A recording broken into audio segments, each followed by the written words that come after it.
Most people think manipulation looks obvious, loud, dramatic. But the truth is far darker. The real danger doesn't come from the people who shout, it comes from the ones who smile. Because the scariest kind of control is the one you never even notice. Imagine this. You're standing in a dimly lit room at a friend's gathering. Soft music plays in the background, people laugh quietly, and everything seems normal. But as you watch the room carefully, there's something off. A man in the corner controls every social interaction, yet he barely speaks. A woman floats from person to person, extracting information without giving any of her own. Someone else is guiding decisions, conversations, emotions, and no one suspects a thing. By the time the night ends, people walk out feeling strangely influenced. Guilty, obligated, impressed, charmed, confused. But no one can trace it back to a specific moment. That is how dark psychology works, not in explosions, but in whispers. And the truth is harsh. You are surrounded by people who use these tricks every single day. Coworkers, friends, relatives, strangers online, and most of the time, you don't even realize it's happening. Today we're pulling the curtain back. But don't feel scared, feel empowered. Because once you recognize these tricks, no one will ever be able to quietly control you again. Let's begin. Trick number 1, the foot in the door trap. This is how manipulators make you obey without resistance. Here's one of the most subtle, but devastating psychological tricks people use on you every day. Tiny asks that lead to massive control. It starts with something small. So small you don't even register it. Can you help me check this message? Can you give me your opinion real quick? Can you do me a tiny favor? Can you come with me for a second? You agree because you're a reasonable person. You want to be helpful. You don't want to seem rude, but here's the darkness behind it. Once you say yes to one small thing, your brain becomes more likely to say yes to a bigger thing later. This is not accidental. It's a psychological loophole. Manipulators love this trick because it allows them to increase their influence slowly, quietly, invisibly. And here's the worst part. If you refuse the big request later, they guilt trip you with the small one you already agreed to. Come on, man, you already helped me earlier. It's basically the same thing. I thought you didn't mind. You're really gonna say no after everything? Suddenly you feel pressured. You feel inconsistent. You feel like you owe them, but you don't. You never did. They engineered the trap from the beginning. Real life example. Imagine someone at work asks, "Hey, could you help me check this file real quick?" You do it. The next day, "Could you help me finish this report? It's not much." You hesitate, but you don't want to seem rude. A few days later, "Can you cover for me? Just for today?" Now you're doing their work for them. They're resting. You're drowning, and you have no idea how it happened.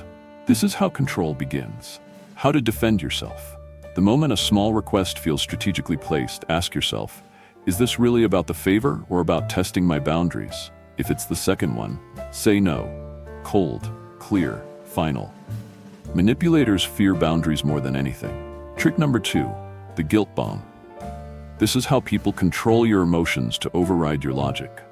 If trick number 1 attacks your consistency, trick number 2 attacks your emotions. The guilt bomb is one of the most powerful manipulation tools ever discovered in psychology. Because guilt is a weapon, and people use it to make you bend, apologize, obey, and submit. Here's how it works. Someone wants you to do something for them, but instead of asking directly, they trigger guilt in a strategic way. "Wow, I would have done it for you. Must be nice to not care about anyone. Everyone else helps me except you. I thought you were different."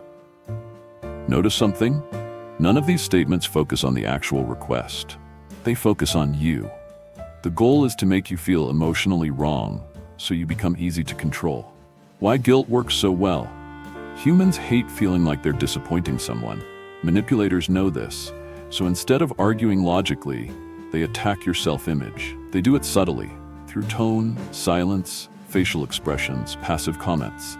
They create a feeling of, "I'm a bad person if I don't do what they want." Once guilt enters your brain, your ability to think clearly collapses. Real-life example. Your friend messages you at 2 a.m. "Hey, can we talk?" You're exhausted. You had a long day. You politely say, "Not tonight, I'm tired. Can we talk tomorrow?" They reply, "Wow, I didn't know my feelings mattered so little to you." Or, "It's fine. I guess I'll deal with this alone." Boom. You feel like the bad guy. Suddenly you're on a call at 2 a.m., listening to a problem that could easily wait until morning, sacrificing your sleep and peace because someone weaponized guilt. The dark truth.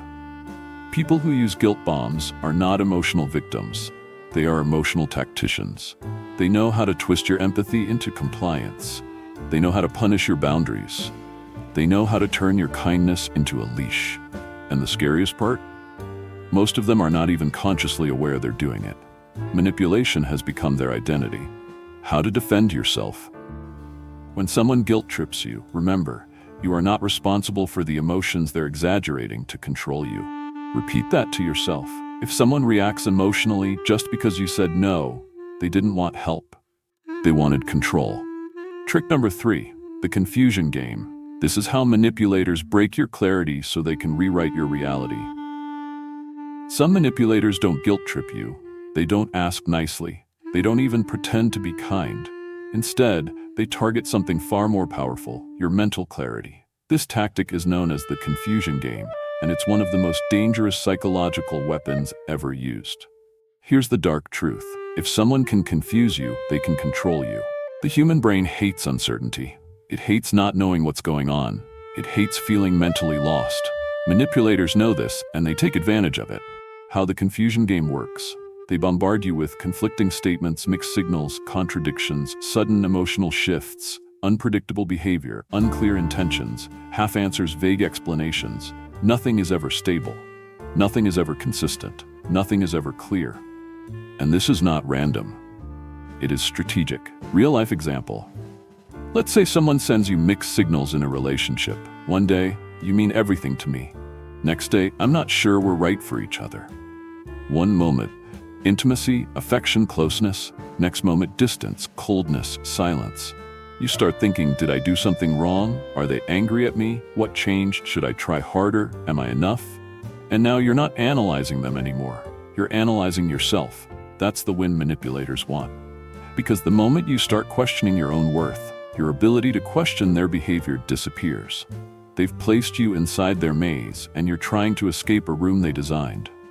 The psychological effect confusion causes: self-doubt, emotional dependency, overthinking, hypervigilance, lowered confidence, decision paralysis. When your mind is foggy, you surrender control just to regain peace. And manipulators happily become the source of that peace. How to defend yourself. Use a simple rule. If someone's words and actions don't match, trust their actions. And if the confusion feels intentional, walk away. Anyone who benefits from your confusion does not deserve access to your mind. Trick number 4, the scarcity persona. This is how people pretend to be rare, valuable, or irreplaceable to gain power over you. Humans chase what feels exclusive. Hard to get, hard to keep, hard to understand. Manipulators exploit this by crafting what psychologists call a scarcity persona. What is it? It's when someone deliberately makes themselves appear emotionally hard to access, difficult to impress, selective with attention, unpredictable with kindness, expensive with time, above others, slightly out of reach. This triggers a powerful human instinct. We value what we think we can't have. Manipulators weaponize this. Common signs of the scarcity persona. They respond unpredictably, disappear and reappear, give affection in bursts, withhold validation, stay mysterious, act like they always have better options, make you feel like you must earn their attention. This creates psychological scarcity, and scarcity creates obsession. You start thinking, why are they distant? Did I do something wrong? How do I get closer to them? What can I do to make them choose me? Why does their approval feel so important? Real-life example. A coworker acts friendly, but only sometimes. Some days they're warm and welcoming.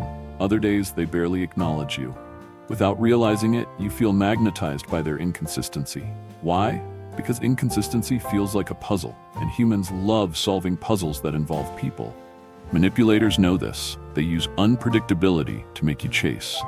The dark truth. Scarcity is an illusion. They're not rare, they're not special, they're not superior.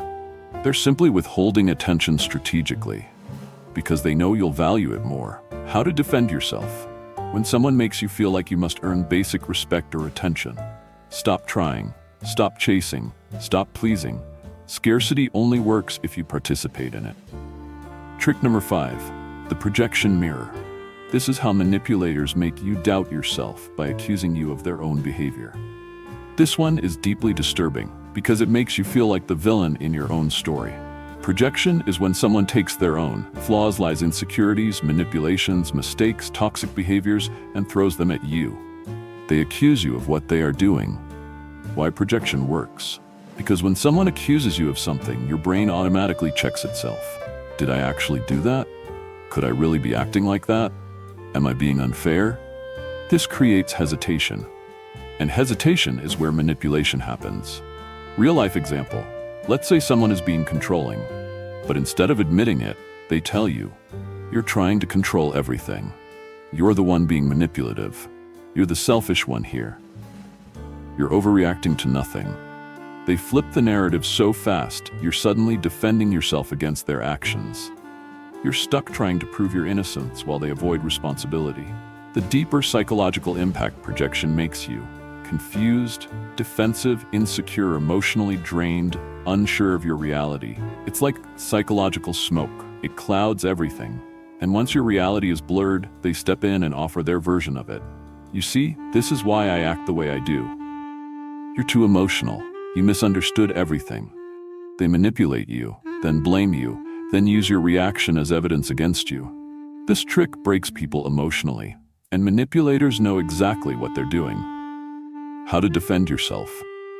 When someone accuses you of something that feels off, ask yourself, is this accusation describing me, or is it a perfect description of them? Most of the time, the answer will shock you. Trick number 6, the silent treatment. This is how manipulators punish you without ever raising their voice. Most people think power comes from shouting, commanding, or dominating. But manipulators know a darker truth. Silence is one of the most powerful weapons in psychology, and they use it to control you in ways you don't even see happening. Here's how the silent treatment works. They pull back, they shut down, they stop responding, they go emotionally cold. Not because they're overwhelmed, not because they need space, but because they want to punish you. Silence becomes a form of emotional torture, a way to destabilize you, a psychological vacuum that forces you to chase a punishment designed to weaken your confidence. Humans are wired to fear disconnection. Manipulators use that instinct against you. Real-life example. Imagine you set a boundary. You say something simple like, "I can't come tonight. I don't feel comfortable with this. I need some space." And suddenly, they disappear. Hours go by, then days. No messages, no calls, no explanation. You feel anxious, uneasy, confused. You start replaying everything in your head. Did I offend them? Did I say something wrong? Should I apologize? Maybe I should just give in. But that's the trap. The psychological purpose of silence. Silence forces your brain into overdrive because you're not reacting to events. You're reacting to the absence of information. This creates tension, insecurity, guilt, self-blame, fear of loss. Manipulators love this. They know that you'll reach a point where you apologize, even if you didn't do anything wrong. The silent treatment trains you like a dog. You learn that your boundaries lead to pain, and compliance leads to peace. This creates loyalty, not real loyalty, but trauma-based loyalty. The dark truth. A person who uses silence strategically isn't looking for resolution. They're looking for dominance. How to defend yourself? Simple. Don't chase silence. Don't explain yourself into a void. Don't reward emotional punishment. If someone uses silence to control you, respond with equal detachment. You cannot lose someone who never gave you real connection in the first place. Trick number 7, the identity inversion. This is the most dangerous manipulation tactic because it rewires how you see yourself. This last trick is the ultimate psychological attack. It's not about controlling your time, not about controlling your emotions, not about controlling your decisions. It is about controlling your identity. Identity inversion is when a manipulator slowly changes the way you see yourself until you no longer trust your own judgment. This is the deepest form of control because once someone shapes your identity, you don't just obey them, you believe you should. How identity inversion works. The manipulator gradually introduces negative beliefs into your mind. You're overthinking. You're too emotional. You're impossible to talk to. You always make things complicated. You're the problem. You're too sensitive. You're not like normal people. At first, these statements seem harmless. just small criticisms, tiny comments, little observations, but repeated over time, they become identity seeds. And seeds grow. You begin second-guessing yourself. Maybe I am too emotional. Maybe I am difficult. Maybe I really am the problem. And once you accept these negative beliefs as reality, you become dependent on the manipulator to tell you what's true. That is psychological slavery. Real-life example. In an argument, they say, "This is why no one likes dealing with you." Then later, "I didn't mean it. You just get emotional too easily." Then later, you're imagining things. You always twist situations. Then you should really work on how you think. Then finally, see? You never trust yourself. That's your issue. They chip away at your confidence, your perception, your identity. Your mind starts folding inward like a house collapsing in slow motion. The goal of identity inversion. The goal is simple. If you can't trust yourself, you will trust them. It's that simple, that dark, that effective. Identity inversion rewires your self-view, your emotional reactions, your confidence, your decision-making, your entire relationship with reality. This trick doesn't just manipulate you. It builds a cage inside your mind. How to defend yourself. When someone constantly attacks your identity instead of discussing behavior, ask yourself, are these criticisms helping me grow or helping them control me? If it's the second, cut the cord. Anyone who tries to shrink your identity is trying to shrink your power. Now that you've seen all 7 dark psychology tricks, something important is happening inside your mind. You're realizing that a lot of what you once called normal was never normal.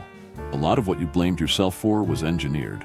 A lot of the pressure, guilt, confusion, silence, chaos, and self-doubt was not your fault. You were being controlled. But now the curtain is gone. The fog is lifted. The mask is off. You can see the patterns. You can recognize the tactics. You can understand the psychology. You can protect your mind. And manipulators hate that. Because people like you, people who are aware, conscious, self-respecting, are the one type of person they cannot control. So here's your final reminder. A manipulator loses all power the moment you learn to see their game. You are no longer blind. You are no longer vulnerable. You are no longer silent. You have clarity. You have awareness. You have psychological armor. And now, whenever someone tries to guilt you, confuse you, pull away, accuse you, manipulate, you twist your identity, you'll feel it immediately. You'll recognize the shape of the game instantly, because you're finally awake. And the moment you become aware, you become untouchable.